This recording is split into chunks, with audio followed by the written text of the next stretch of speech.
Hi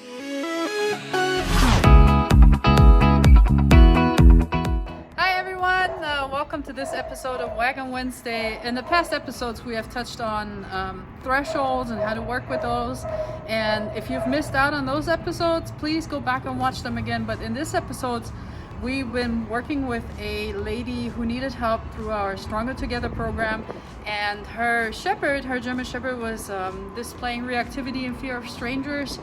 And you can see in the videos that the dog is over threshold and how we actually changed it to where we can comfortably work with the dog.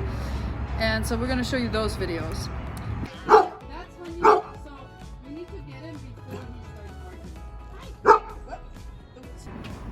So let's explain thresholds a little bit. A threshold would be, let's say, this imaginary line right here. This is where you're reacting and freaking out, and this is where you're calm. I'm going to use an example. Anybody here scared of spiders? I'm not scared of spiders. However, if I take a spider out and you have phobia of a spider and I just put it onto your shirt, what are you going to do? Right? That's what you're going to do.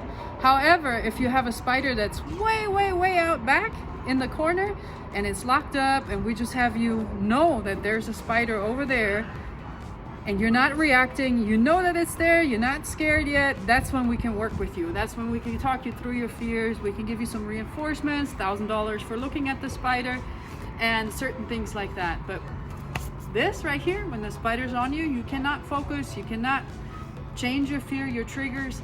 You need to keep your dog, in a dog perspective, under thresholds. And that means that the dog is not reacting. Now, we define reaction as anything going from mouth closed, ears up, paying attention, to barking, whining, not being able to eat. You're too close.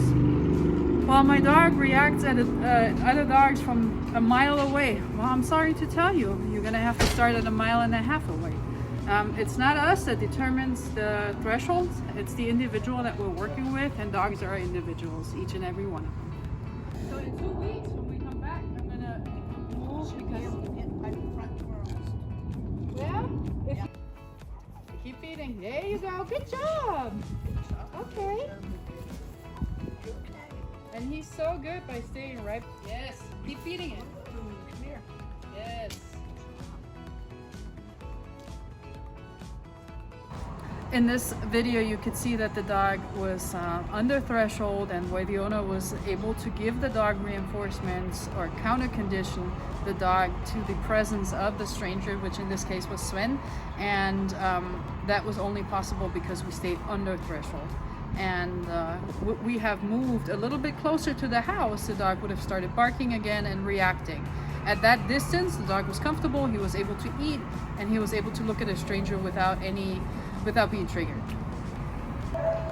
So, and when you're working with thresholds, and please always make sure that you stay under. You don't want to set up the dog for failure and go too far until you trigger the dog. You have to just slowly inch up. In all reality, we never want to expose the dog to a full reaction to his trigger in order to change it. So we want to stay under. So if your dog is reacting, and if that's just in ears up, mouth closed, you're too close. Take 2 steps back and then start working with the dog again from that, and slowly. Rather take more time than have a bad experience or a negative experience for the dog and having to work starting way back or something happened. We want to work at where the individual can work. Thank you guys for tuning in to this week's episode of Waggin Wednesday. Remember, if you have any questions or you would like to learn more, please contact us at epastrainers@elpasotexas.gov, and we'll be happy to answer our questions. Until then, stay warm, and we'll see you next week.